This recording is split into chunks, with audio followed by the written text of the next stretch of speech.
You know, it's crazy. I could go in the grocery store and a lady would come up behind me and start singing, Jesus. I'm telling you, it's so many different things. Thinking to myself, you know, these are other humans, and no one can afford me a phone call just to say that they are sorry or that they love me or that they're praying for me. She got upset and she was just like, you know, you just won't have a mom anymore. I just don't know that, you know, that I exist. What if I couldn't imagine how it would feel to have someone I love treated like that over who they were? Sometimes you're not faced with it, but whenever you actually see it face to face and you see what's going on, it just brings a new reality to you.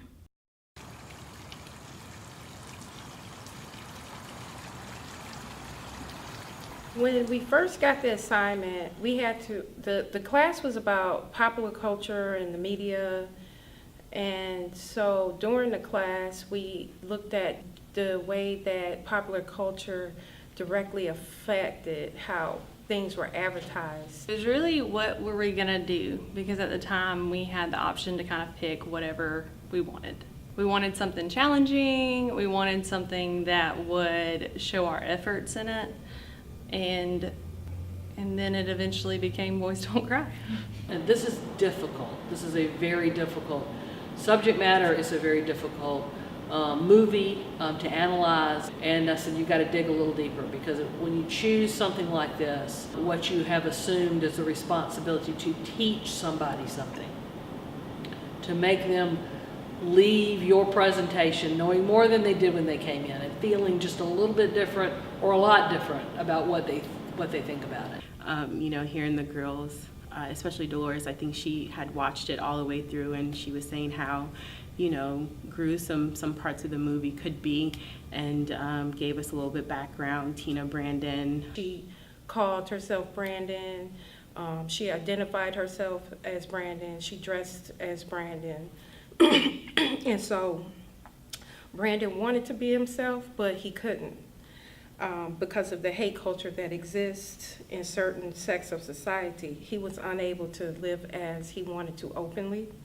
That caused some rift, and, you know, she got brutally raped and murdered, and it was just because, you know, she wasn't accepted. This is something that needs to be addressed, and it's not so much just the specific hate on a transgender female, but just hate in general. We talked about in our class about shootings that have been taking place, just all of these crimes.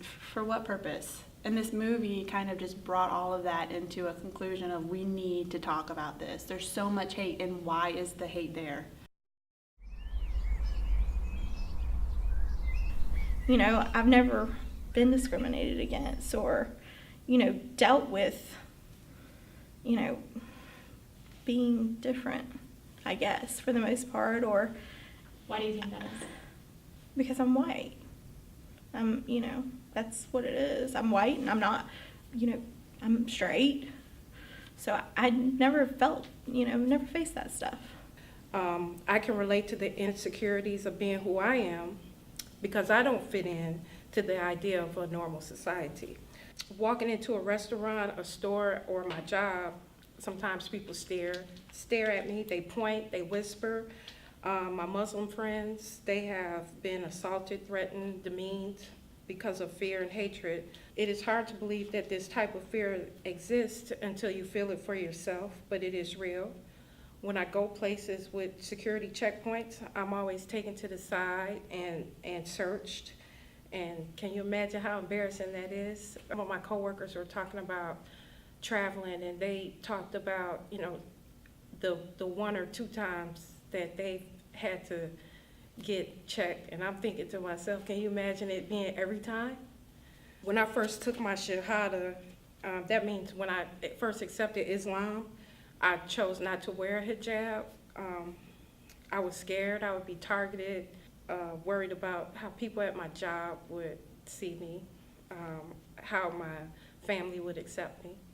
I have come to accept the misguided view of others because I know that what I believe is pure and righteous, but unfortunately Brandon did not have the support to live his life openly the way he wanted to live his life. You know, what if I couldn't imagine how it would feel to have someone I love treated like that over who they were, because I honestly don't feel like it's something that you choose. I think that you love who you love, or you want to be who you want to be because that's who you are. You know, growing up, I didn't really know what the definition of, you know, gay, lesbian, trans, I didn't know what that meant.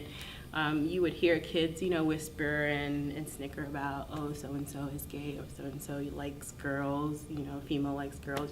Growing up, kids would say stuff like that. And then one of my close friends came out after high school, and it was kind of hard for me to put it together.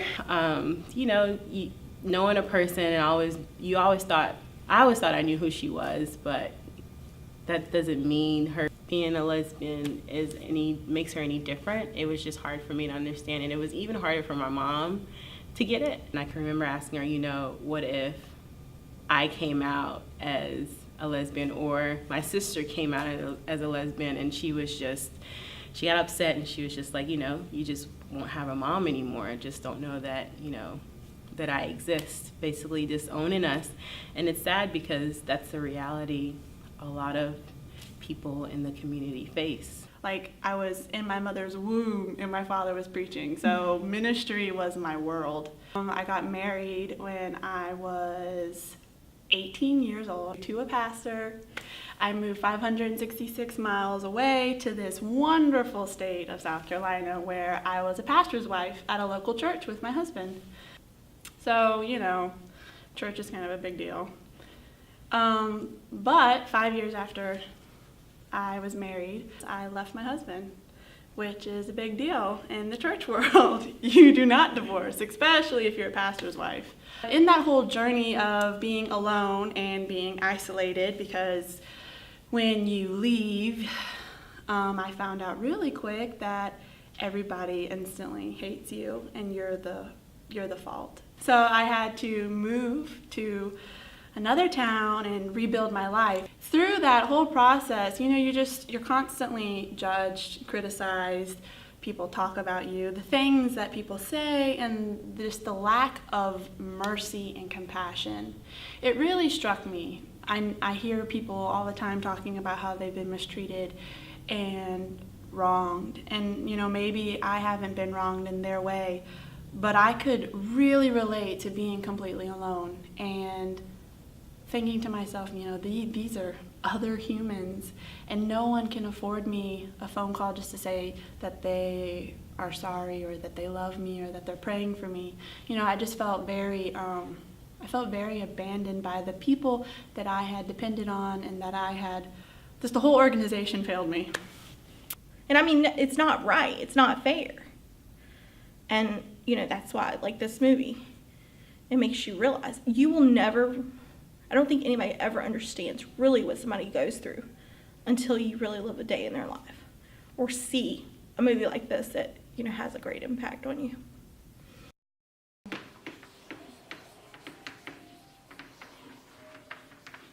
My handwriting's really bad. Thank you. Stupid. Think of every mean thing you've ever been called. A lot. Oh. I don't remember. With those 6 individuals who worked through that and were courageous enough to reveal parts of themselves I don't think they knew existed, there was a change that occurred in them that will impact the people they come into contact with. And that's the connection to the larger perspective of social justice that I'm not sure that going into that project that any of them maybe even thought about. I hear people say all the time they are not racist, they're not homophobic, they don't hate Muslims or Jews or etc. But when bullying and harassment and propaganda against those people that are not part of their circle exists, not enough people speak up until someone is hurt or until someone dies. It's really about recognizing that not everyone in your surrounding in the country have the opportunities that I have had and others have had, and accepting people from where they are and respecting them and their opinions as part of the humankind.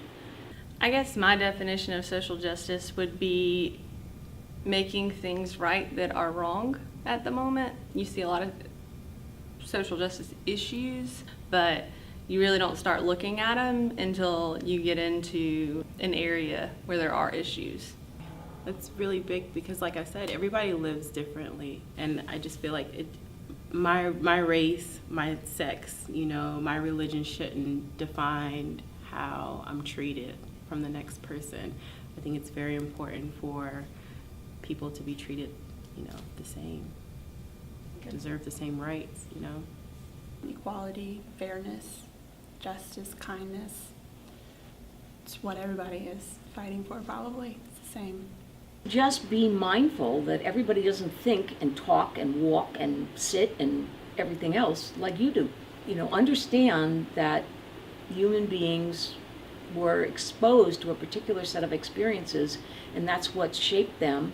And try to, be patient, be empathetic, be, embracing of the fact that not everybody, fortunately, thinks like me.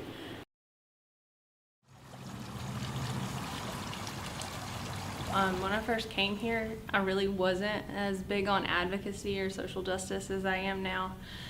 You go into every classroom here, and it is the coolest thing in the world because you hear different perspectives from so many different backgrounds, and it doesn't matter if you agree. It really doesn't. And you can walk into any classroom I've ever been into, and if you thought that people should riot over this, it was okay to say, I think people should riot over this. And if you thought that what that person said was ignorant or stupid, you could voice that opinion too, and it was a safe place to do that, and you talked through what your differences were. And so it really, I think, teaches you to go into the real world with a collaborative mindset. So you no longer think about issues or differences with another person as something that's a barrier, but you think of it as a way to build a bridge to a place you've never been before. There's a courage that comes with learning. There's a courage that comes with knowledge that allows that listening to occur, that allows that open-mindedness to occur, and allows positive change to happen. And positive change doesn't mean we're all going to end up in the same place. That's not going to work either. We've got to be able to get to the good place where the right answers are going to come from, requires people to have genuine conversation about issues. You go into a classroom and it doesn't matter if you're black or white or male or female, or I was a night student, by the way, so there were males. But it didn't matter if you were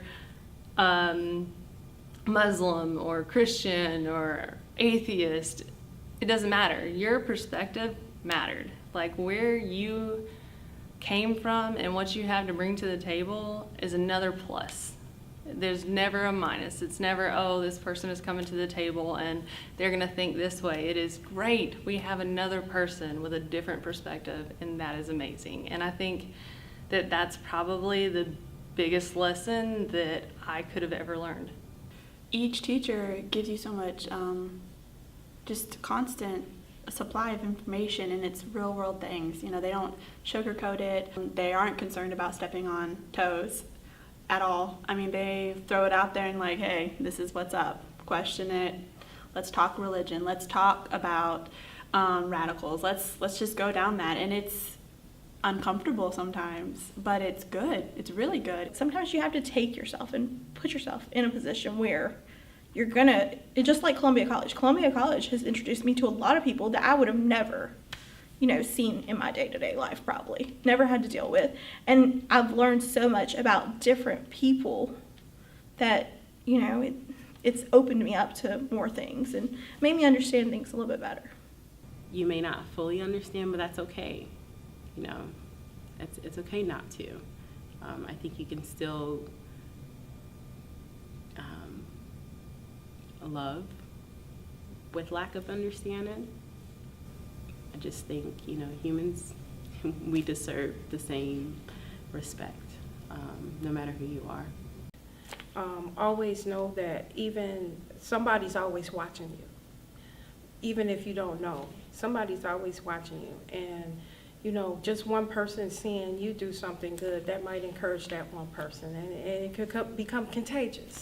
And we can have more love in the world. So just be who you are and encourage others to be who they are, and be willing to stand up for someone when they need you.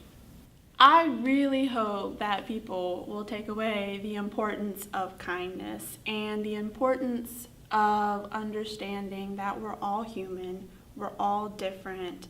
Our differences don't have to separate us. We should stop automatically judging and just for 1 second, let's just try to understand. Just because you hear something or you learn something, that doesn't mean you're going to change who you are. Learning about something, it's helpful. It's important. Knowledge is power. We can understand without having to agree, and we can love each other without having to change everything that we believe in. And I really want that to be something that someone takes away. We can be a unified body of humans and still be different. It's kind of cool, you know? All these different people happy together and getting to know each other. I think it's great. It's my dream.